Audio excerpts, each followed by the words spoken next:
The Duke smiled. You already said yes. A forbidden marriage love story. She signed papers to save her family. 3 days later, she learned the truth. Those weren't debt relief documents. They were marriage certificates. She was already the wife of a Grand Duke she had never agreed to wed. And every word was legally binding. This is what happened next. Before we get deep into the story, please let me know in the comments where you are watching from. Hit subscribe if you are hooked in and ready to enjoy the story, because tomorrow I have another beautiful story to share with you and I don't want you to miss it for anything. Now let's get into the story. The morning mist still clung to the grounds of Royal Manor when Kara Likens felt her entire world crack down the middle. She stood at the edge of the garden path, the envelope crumpled in her white-knuckled fist, her eyes moving over the words again and again as though the next reading might change them. The air smelled of damp earth and early roses. Scents that had always meant morning, meant possibility, meant a new day she could fight through. Now they felt like a cruelty. Behind her, gravel shifted beneath a deliberate footstep. She turned. He was already there. Grand Duke More Royal stood at the far end of the path with the unhurried stillness of a man who had never once in his life been caught off guard. Tall, dark-eyed, dressed in deep burgundy that caught the pale morning light like a wound. A gold watch chain glinted at his waist. His jaw was sharp, his expression unreadable, and he was watching her the way a man watches something he has already decided the outcome of. Kara's chin lifted. Her voice came out steadier than she deserved. I am not married to you. The Duke's gaze dropped briefly to the letter in her hand. Then he looked back at her face. And slowly, unhurried, almost quiet, he smiled. You already said yes, Miss Likens. A beat of silence. Somewhere in the trees, a bird called once and went still. Or perhaps, he added with devastating calm, I should say, Your Grace. The words landed like a door closing. Kara's mind lurched backward through the past 3 days with sudden, sickening clarity. Her father's study. The low candlelight.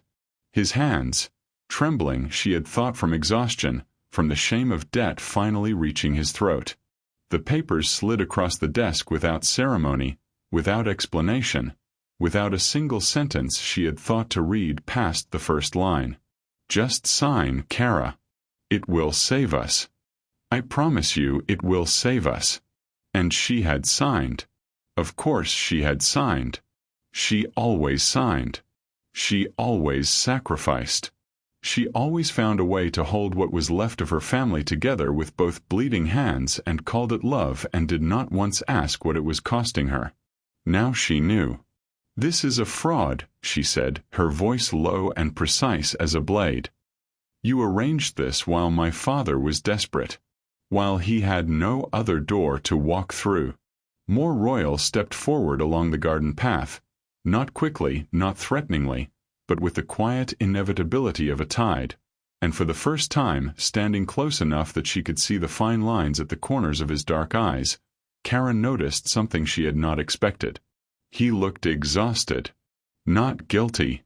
Not triumphant. Exhausted.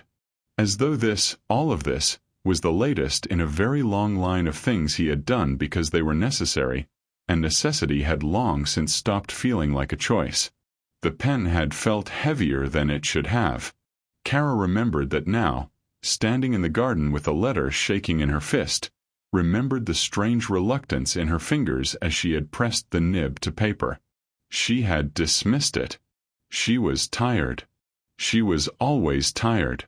3 years of quietly managing the Likens household had a way of making everything feel like one more weight added to a scale that never balanced. Her father had not looked at her when he pushed the papers across the desk. That should have told her something. Edmund Likens was a man of grand gestures and grander excuses, a man who could talk his way through a creditor's visit with a glass of port and a warm laugh. But that evening, he had stared at the floor while candlelight threw unsteady shadows across his face, and he had said only 4 words. Sign, Kara. For us. So she had signed. All 3 pages, wherever the small penciled crosses indicated. She had not read beyond the formal preamble because she had trusted him. Because trusting him was a habit she had never managed to break, no matter how many times it had cost her. Because she was 23 years old and had spent every one of those years believing that if she sacrificed enough, worked hard enough, held on tightly enough, she could keep what remained of her family from falling completely apart. She had signed and gone to bed and slept the hollow sleep of someone who has done their duty and expects, at minimum, to wake to the same life they closed their eyes in. 3 days later, the carriage arrived. It was the crest that stopped her breath first, gold and black on the carriage door, unmistakable, the kind of emblem that did not visit ordinary households on ordinary mornings. The footman who descended was too composed, too formal, too deliberate in the way he presented the letter with both gloved hands as though he were delivering a sentence rather than correspondence. She read it on the front step. Then she read it again. Then she walked to the garden because she needed air and found instead him. More Royal did not announce himself. He did not need to. He simply stood at the far end of the path as though he had always been there, as though the garden itself had arranged around him, and he watched her cross the distance between them with dark, steady eyes that betrayed nothing. Not guilt, not apology, not even the ordinary human courtesy of looking away from a woman whose world was visibly disintegrating in her hands. Kara stopped 3 feet from him. Her jaw was tight. The letter was crumpled beyond saving in her fist. "I am not your wife," she said. He looked at her for a long, unhurried moment. "The document disagrees with you." Neither of them looked away. Royal Manor was exactly the kind of place designed to make a person feel small. Kara refused to feel small. She followed the butler through corridors that smelled of beeswax and old money, past portraits of royal ancestors who stared down from gilded frames with the same unreadable expression she was beginning to recognize as hereditary, and she kept her chin level and her steps deliberate and her fury banked low and controlled. The way she had learned to keep everything, always, just below the surface where it could do its work quietly. Moore was already in the study when she entered. He did not rise. He stood at the window with one hand resting on the sill, looking out over the grounds with the particular stillness of a man who had long since made his peace with whatever decision had brought her here. A fire burned in the grate despite the mildness of the morning. The room was all dark wood and leather and the faint smell of ink, a room built for transactions, not conversations. "I want an annulment," Kara said, before the door had fully closed behind her. Moore turned from the window. He regarded her for a moment, then moved to his desk and opened a leather-bound ledger with the unhurried efficiency of someone conducting a meeting he had already rehearsed. "Sit down, Miss Likens." "I prefer to stand." A pause. Something shifted almost imperceptibly in his expression. Not irritation, not quite, and then he sat himself, folded his hands on the desk and began. He did not raise his voice once. That was perhaps the most devastating thing about it. He spoke in the measured, quiet tones of a man presenting facts to a colleague, and the facts he presented were catastrophic. Her father's debts, the true figure, not the softened version Edmund Likens had fed his daughter in careful portions over careful years, were staggering. 3 creditors. 2 outstanding judgments. 1 deadline for days past, that Moore's intervention alone had suspended. The marriage contract had not merely been a convenience. It had been the only instrument with enough legal and financial weight to halt the collapse entirely. He closed the ledger. "Your family would have lost everything by Friday," he said simply. "The house. The remaining assets. Your sister's prospects." Kara stood very still. The anger was still there. It had not gone anywhere. But beneath it, something colder and more terrible had begun to take shape, a realization assembling itself piece by piece in the silence of that firelit room. "You didn't tell me," she said slowly. You didn't ask me.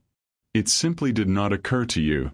Her voice dropped to something quiet and precise and far more dangerous than shouting, that my consent was something you needed. Moore held her gaze steadily. He did not deny it. And that, more than the debt, more than the deception, more than any of it, was what made her hands curl into fists at her sides. She went to Mr. Hession on a Thursday, quietly, without telling anyone. He was the oldest solicitor in the county and the most discreet, a small dry man with ink-stained fingers and the careful eyes of someone who had spent 40 years watching respectable families make irreversible decisions. Kara sat across from him in his narrow office above the printer's shop and laid the marriage certificate on his desk and asked him, in a voice she kept meticulously steady, what her options were. He read the document twice. Then he removed his spectacles and set them down with the particular gentleness of a man preparing to deliver a verdict he takes no pleasure in. The marriage, he explained, had been executed correctly in every legal particular. The signatures were valid. The witnesses were legitimate. The registration had already been filed with the county record. An annulment was not impossible. But at this stage, with the registration complete and no grounds of incapacity or proven fraud that a court would recognize as sufficient, the process would be long, expensive, and catastrophically public. How public? Kara asked. He looked at her over his folded hands. The kind of public, Miss Likens, that follows a family for generations. She walked home the long way. The late afternoon light fell gold and indifferent across the lane, and Kara moved through it slowly, turning the conversation over and over in her mind the way you turn a stone hoping to find something different on the other side. She thought about the Likens name, already threadbare in certain circles, already spoken with that particular careful neutrality that polite society reserves for families it has quietly written off. She thought about her younger sister Clara, 18 and bright-eyed and standing at the very threshold of a future that a scandal of this magnitude would slam shut before she ever crossed it. She thought about her mother's grave on the hill behind the parish church, about the promise she had made there 4 years ago in the rain, with her father weeping beside her and Clara too young to fully understand what they were losing. I'll hold it together. I promise. I'll hold it together. She had always been so certain she knew what that promise looked like. She stopped at the gate of their house and stood there for a long moment with one hand resting on the iron latch, looking at nothing in particular. The evening was very quiet. Somewhere distant, a bell rang the hour. For the first time in her adult life, Kara Likens had run out of moves. She could not stay. Every instinct she possessed revolted at the idea, rose up fierce and indignant and deeply, personally offended by the whole arrangement. She could not leave, not without burning down everything and everyone she had spent years protecting. The trap was elegant. She had to give him that. It had velvet walls and a gold-sealed lock, and it fit around her life so precisely it might have been made to measure. The summons arrived the following morning, handwritten on heavy cream paper in a script so controlled it looked almost mechanical. Your presence is requested at Royal Manor, East Parlor, 3 o'clock. Mr. Not a demand. Not a command. Kara read it 3 times trying to locate the threat she was certain was folded somewhere inside it, and found nothing, only the spare, careful language of a man who had learned to say precisely what he meant and nothing more.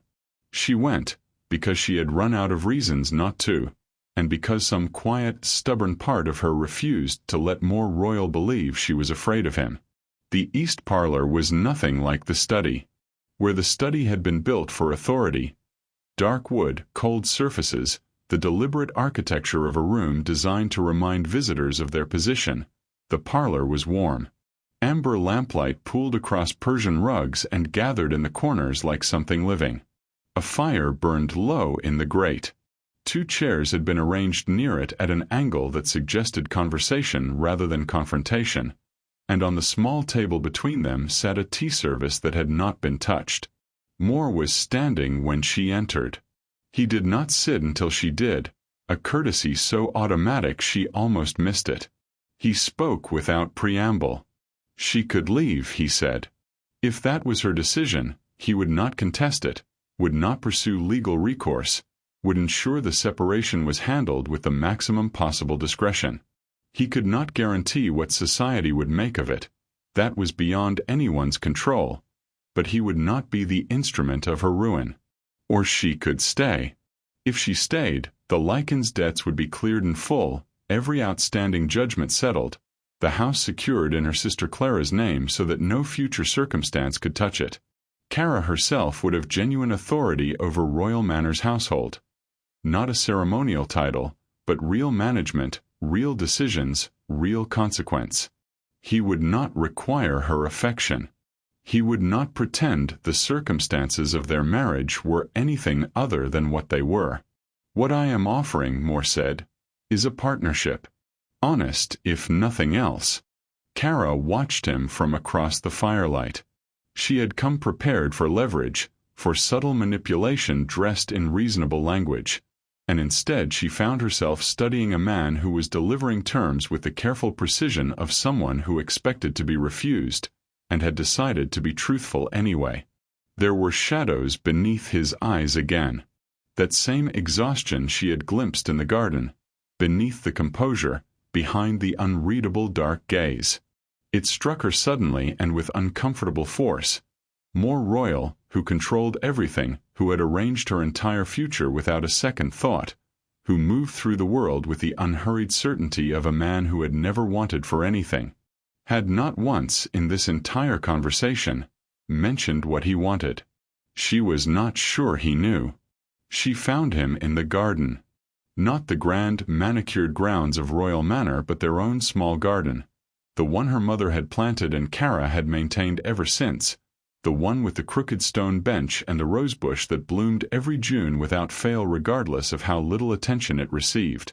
Edmund Likens was sitting on that bench with his coat unbuttoned and his hands loose in his lap, staring at something that wasn't there, and he looked so diminished in the late afternoon light that Kara's prepared speech dissolved before she could begin it. She sat beside him anyway. And she waited. He started talking before she asked him to. It had begun, he said, 11 years ago. A private game, a run of early luck, the seductive arithmetic of a man who believed he was simply recovering what he had temporarily lost. Kara would have been 12. She remembered that year, remembered her father laughing more, remembered gifts that seemed extravagant for no occasion, remembered her mother's smile carrying something careful behind it that she had been too young to correctly identify. The luck had not lasted. What followed was a decade of quiet erosion.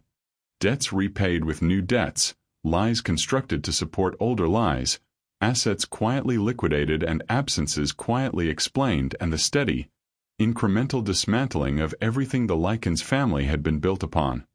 He had hidden it with the particular skill of a man who loves his family genuinely and completely and is therefore capable of extraordinary deception in their name. I told myself I was protecting you, he said. His voice was very low. Every time. I told myself it was temporary. That I would fix it before you ever needed to know. Kara said nothing. When the final notice came, I had 4 days. He turned the words over slowly, like something heavy. More royal solicitor approached me. I knew what he was offering. I knew what it meant. A long pause. It was the only door left open, Kara. I took it. The garden was very quiet around them. Kara had arrived expecting anger to carry her through this conversation. Had relied on it, in fact, as the only reliable instrument she had left. But sitting here beside this man who had once seemed to her the most capable person in the world, watching him hold the wreckage of his choices with shaking hands, she found that the anger was still present but no longer alone. It had cracked open somewhere on the bench between them, and through the crack poured something rawer and more exhausting. Grief. Not for the lie. Not even for the lost years of half-truth she had navigated without knowing it. For him. For what desperation does to love when love is not enough to hold a person together? For the father she had known and the father she was only now meeting and the unbridgeable, heartbreaking distance between the two. She did not take his hand. But she did not leave either. She wrote them out by candlelight, the night after her father's confession. Not in anger. She was careful about that, waited until the worst of the emotion had burned down to something cooler and more useful before she picked up the pen. Anger made sloppy documents. She had learned that much from watching her father's decisions, and she intended to learn from them in every direction available. She wrote slowly and deliberately, choosing each word the way you choose footing on uncertain ground, testing the weight before committing.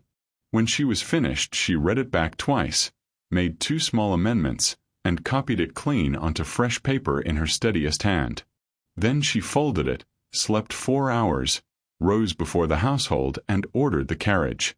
Royal Manor received her without fanfare. The butler showed her to the east parlor, the warm one, she noticed, not the study, and Moore was already there when she entered, standing at the window in the early light with a cup of coffee he did not appear to be drinking. He turned when she came in and said nothing, which she was beginning to understand was his manner of paying attention. She crossed the room and placed the folded paper on the table between them. "Before I give you my answer," she said, "you will read that." He set down the coffee, picked up the paper, unfolded it with the same unhurried precision he brought to everything, and read. Kara stood straight and watched his face and refused to fill the silence with explanation or apology. The document required neither. It was clear. It was specific. Complete and immediate access to all financial records pertaining to the royal estate and any accounts touching her family's affairs.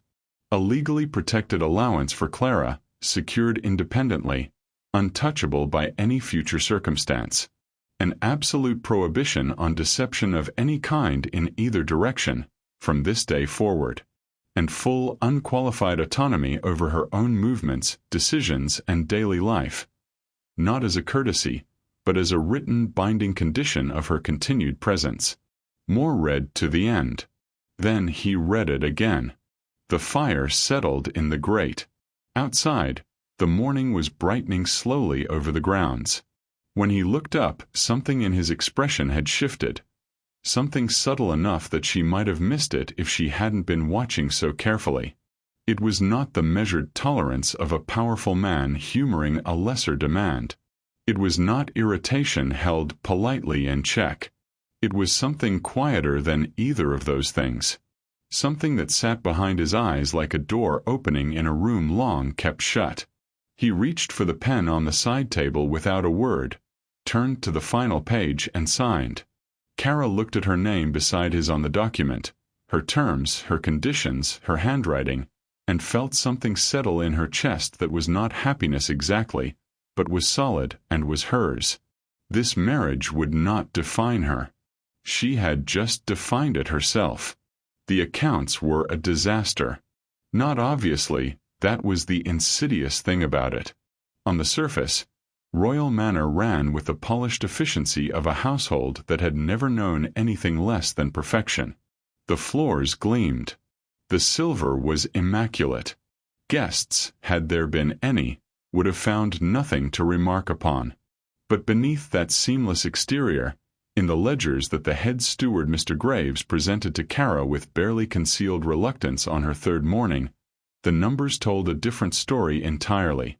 She sat with those ledgers for 6 hours the first day, made notes in the margins in her small, precise hand, cross-referenced 3 years of household accounts against the estate supplier invoices and found discrepancies that were too consistent to be errors and too carefully distributed to be accidental. 2 members of staff were billing for supplies that were not arriving. A maintenance contract had been renewed at twice its original rate with no corresponding improvement in service. The wine cellar inventory had not been properly audited in 4 years. She said nothing immediately.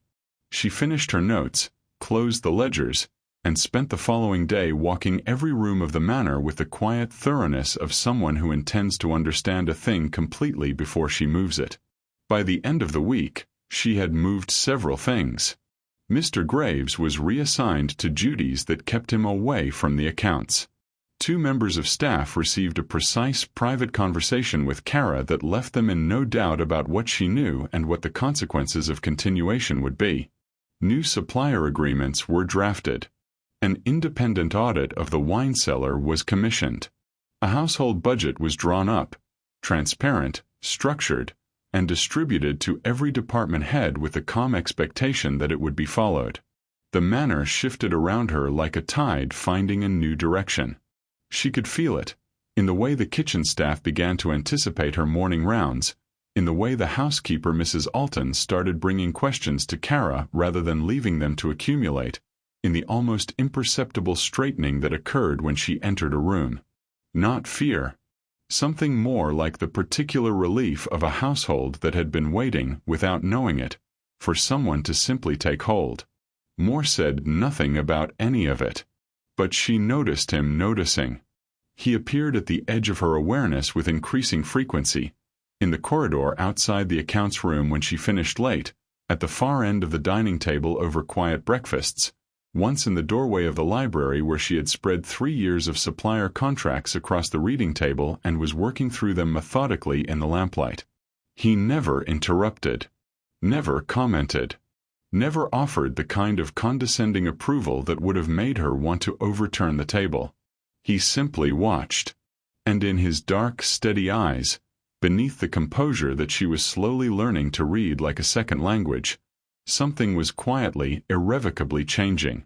It began, as most important things between them did, without announcement. She had been in the library since 7, working through the last of the supplier contracts by candlelight while the autumn wind pressed against the tall windows and the house settled into its evening quiet around her. She heard him come in, recognized his footfall by now, that particular unhurried cadence, and did not look up, because she had learned that Moore Royal entered a room with more ease when he was not immediately observed. He poured 2 glasses of something amber from the decanter on the side table, set one near her elbow without comment, took the chair across from her and opened a book he did not, as far as she could tell, actually read. They sat like that for a comfortable while, a thing that would have seemed impossible 2 months ago and now felt, quietly, like the most natural arrangement in the world. It was Kara who broke the silence, asking a question about an old estate account she had found referenced but never located. Moore answered. She asked another.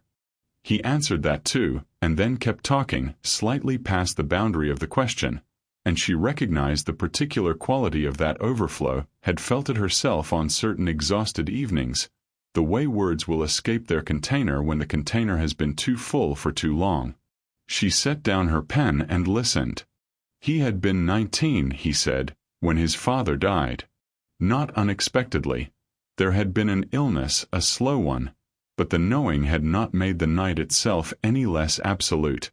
He remembered sitting in this library, in this chair, while the solicitor explained the scope of what he had inherited, and understanding with a clarity that had never entirely left him that grief was a luxury the estate could not afford to wait for.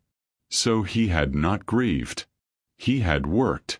He had become, with remarkable efficiency, exactly what was required of him, and somewhere in that process, so gradual he had not noticed it happening, the man who had existed before the title had simply stopped being available.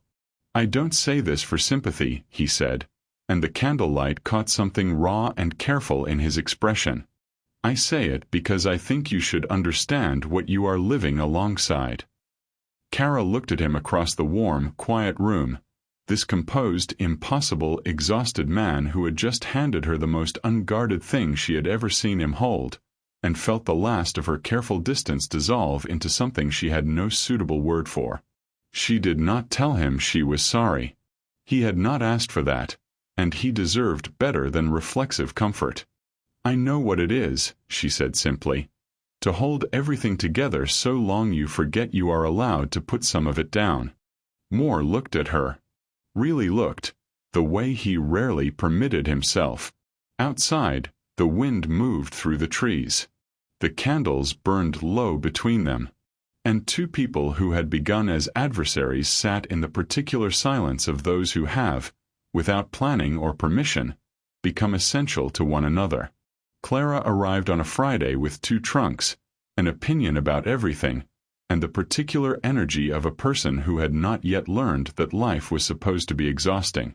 She was 18 and luminous and entirely unintimidated by royal manner, which Kara suspected said more about Clara's character than about the house.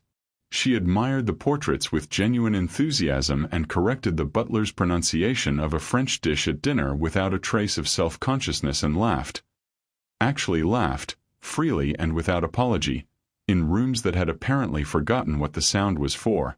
Kara watched Moore encounter her sister across the dinner table on the first evening and saw something flicker briefly across his face that it took her a moment to identify. Delight. Quickly composed, but unmistakably there. The weeks that followed had a different quality to them. The manor felt inhabited in a way it hadn't before. Warmer at its edges, less formal in its rhythms, more willing to be lived in rather than merely maintained. Kara noticed herself laughing more. Noticed Moore lingering over breakfast rather than retreating immediately to his study.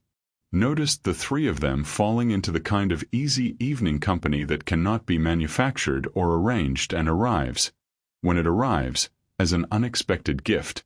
She and Moore had developed, somewhere between the ledgers and the library and the long quiet dinners, a life that fit. Not the life either of them had designed.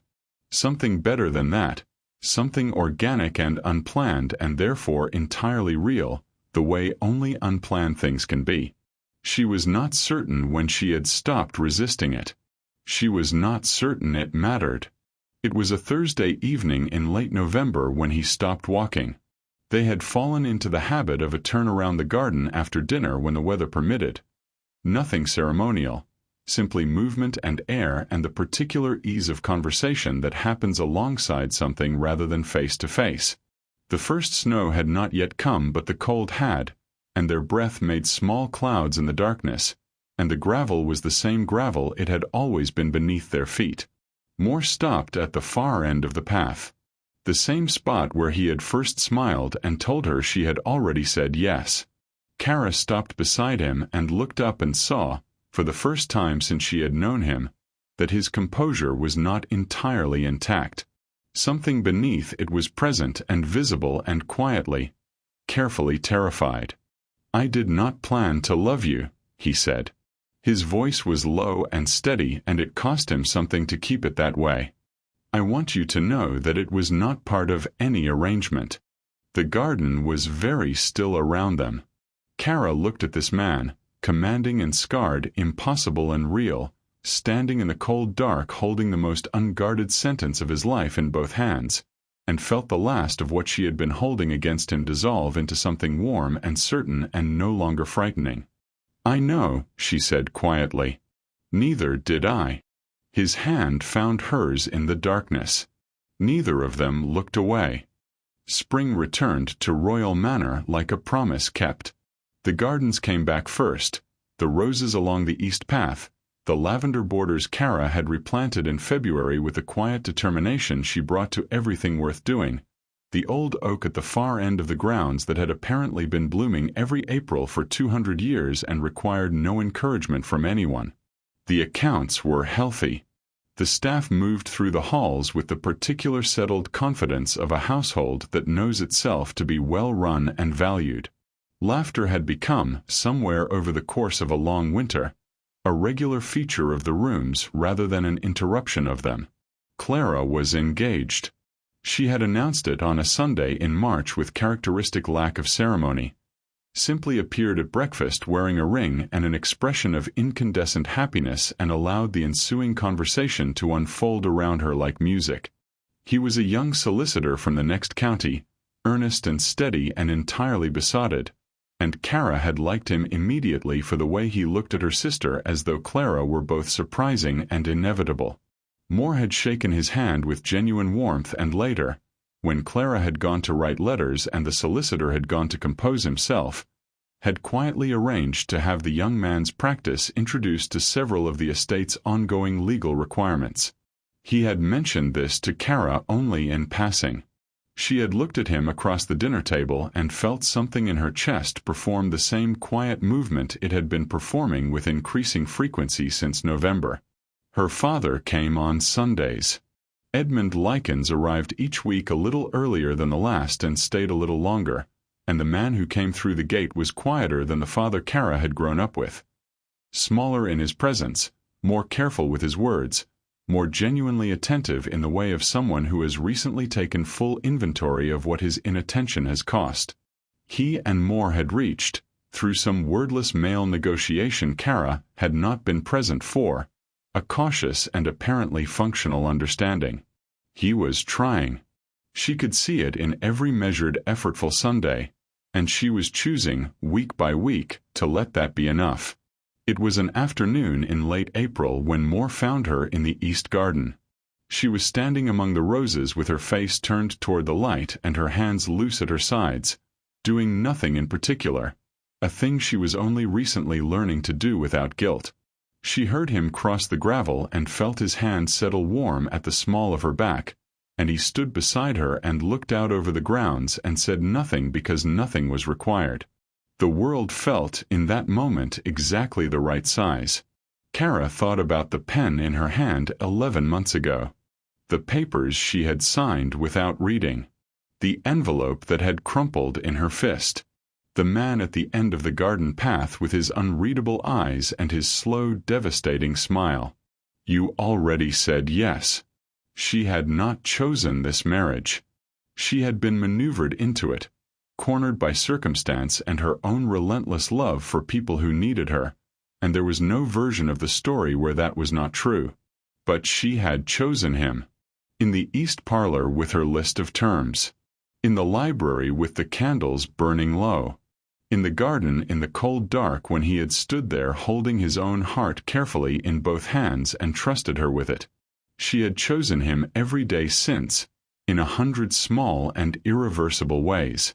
And Moore Royal, who had arranged everything and controlled everything and sacrificed everything and built his entire existence around the premise that what he wanted was beside the point, had made, in choosing her back, the first purely personal decision of his adult life. They had not fallen into this. You fall into things by accident, without intention, without the particular conscious courage that real love requires. What they had built had been constructed. If this story moved you, if you felt the tension, the heartbreak, and the love they built piece by piece, then you already know this wasn't just another romance. It was about choice, courage, and staying when walking away would have been easier. Let me know in the comments what you would have done in her place.